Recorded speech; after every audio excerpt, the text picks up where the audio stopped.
Alright, it's Tribulation Day 73. The world continues to spiral downwards. That being said, it looks like it's going to be a beautiful day.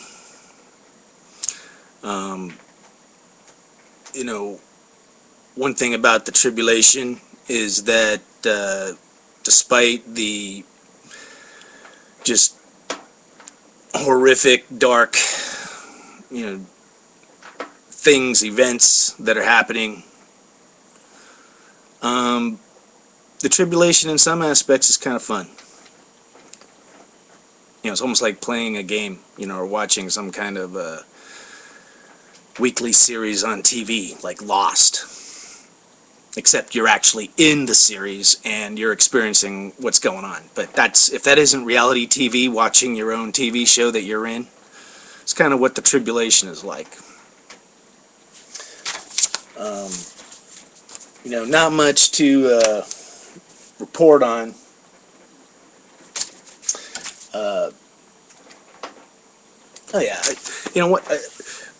One quick thing. We're still watching the circus in Washington, and I'm getting a positive vibe that things might actually kind of work out.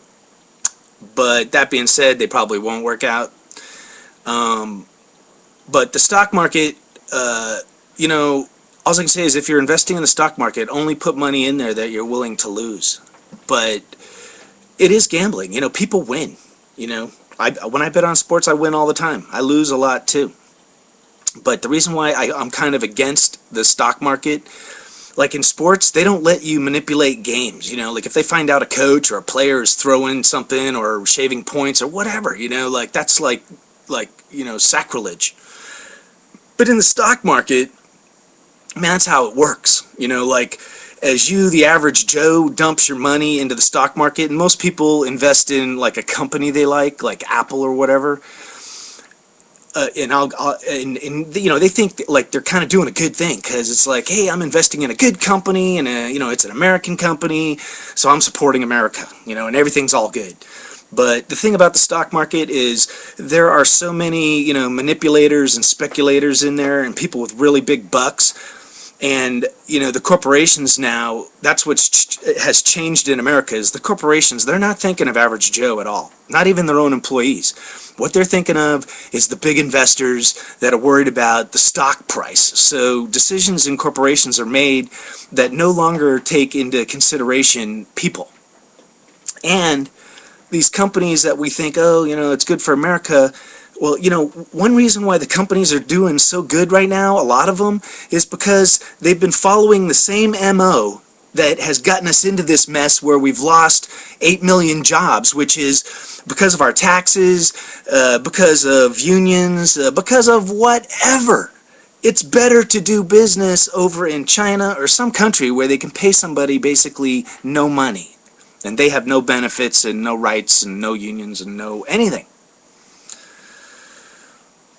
That's kind of what's been going on. That's why all the business is over in Singapore and Hong Kong and wherever. But the point I'm getting to is the stock market. Like, if you're putting your money into it thinking, hey, I'm investing in some company and it's all good, like I'm telling you, there's so many sinister forces in the stock market. And then, like we got our president who comes out and, he's basically trying to scare everybody, and it's amazing that the market doesn't crash, because it seems like he's trying to push it over the edge. But, that shows that, companies might actually be doing good because, companies, they haven't been hiring. They've been, cutting back, streamlining, getting more productivity, making people work longer hours. So our companies are actually kind of strong. But that being said, they're still doing the outsourcing to third world nations. So as a whole, what you might call a U.S. company isn't really as U.S. as you think. Like you really got to look at where do their people work. And if only like 10% of their people work in America, then maybe they're not an American company.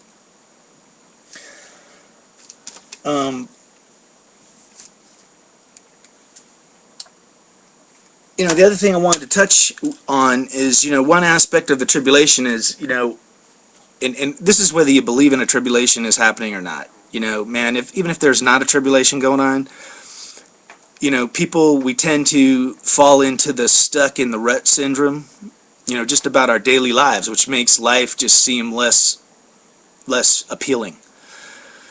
And I made a song about it called Into the Machine, because that was the feeling I was feeling, was the stuck in the rut syndrome, and like, I'll just tell you, like, unemployed people, we get that feeling because, if you're trying to look for a job and you just continually can't find a job, but I know also people that are working their asses off fall into the stuck in a rut syndrome because, every day 9 to 5, just, repeat the cycle, and it leads you with, the what's the point feeling, which is the precursor and the start of just this negativity of frustration or despair, or, because, truth be told, what we know is us humans, we're designed to be happy. That's what we live for, is to be happy. And when we're loving and we're being loved and sharing love, we're happy. And when we're entertained, we're happy. If we're not entertained, you get bored, and that's kind of in the stuck in the rut. That's the precursor of stuck in the rut, and then falling into that whole negativity. And so that's one thing I'm cognizant of, is as far as the tribulation, is I'm constantly, I'm a positive force myself, but I'm susceptible to the stuck in the rut syndrome. But even doing this tribulation blog is adding positivity to me, because it makes me feel like I'm actually doing something, even if the whole world is going to hell. I'm trying to help some people and let them know that, hey, we're in this together, and we could probably get through it, one way or another. All right, finally, the final note is, just making it through the tribulation. I've been kind of pushing out the concept that we, humans, we have to start shaking off the mental chains of bondage that enslave our world, man. And those are bondages of fear, possibly religion. It's the us-they syndrome, because as long as we think of ourselves as us and they, then we're just not humans. We're several races of humans, whatever that means, but I thought humans are humans, So, the key to getting through whatever's developing, because I think there's forces that are clashing, sinister forces, but people, that's where the internet can help. We're sharing more information, and people can liberate themselves from any and all indoctrination or things that have boxed them into some kind of thinking where it's leading to negativity. And us-they leads to negativity. John Lennon, right? Imagine no religion. People living large in faith. Imagine no killing in the name of God. People living as one in peace. See, I made up my own version of that, because I don't want to copy John Lennon. That would be a tribulation. You know what? I got to go walk my dogs today. August 2nd, you know what? I'm not afraid of August 2nd. I don't think the American people are afraid of August 2nd. The world's not going to collapse, but we got a lot of things we got to figure out. Keep on rocking. Keep the faith. Peace!